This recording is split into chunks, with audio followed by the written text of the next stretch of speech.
Well, good afternoon. I want to cover just the backdrop of Job's life and regroup here and remind you of why we are moving through these different units.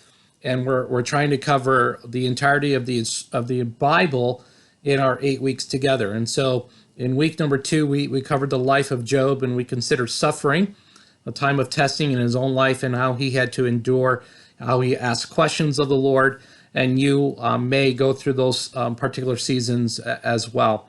And like to just encourage you, maybe that is the theological theme that you would like to poke around in and begin to develop and show its connection then into the New Testament as that fuller piece of the theological theme.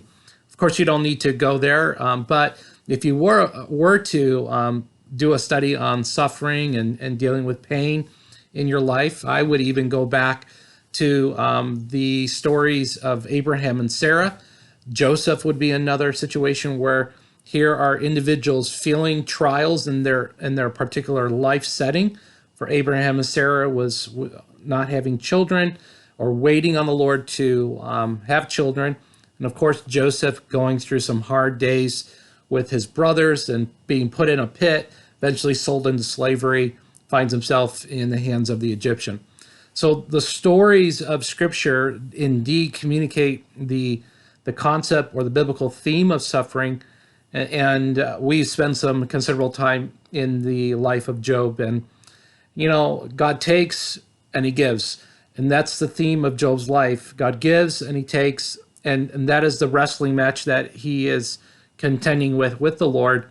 And now, as we move from the life of that section or that thematic sketch, we're moving into week 3, again, to cover more directed subject areas of how the storyline of Scripture fits together and how you see the puzzle pieces begin to fit and make sense.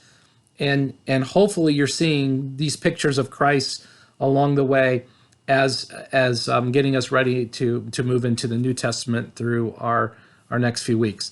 I hope you're staying encouraged. I hope you've nailed down that topic for your theological paper. I hope you've chosen your audience, because that will help you frame how you will present your work to that group. So if it's going to be a sermon-based study, make sure that you're able to relate it to the entirety of the church. If it's a youth group setting, make sure you're able to relate it to that particular group or Sunday school class, and work through that. If you have questions, please feel free to email me. Glad to connect with you on that.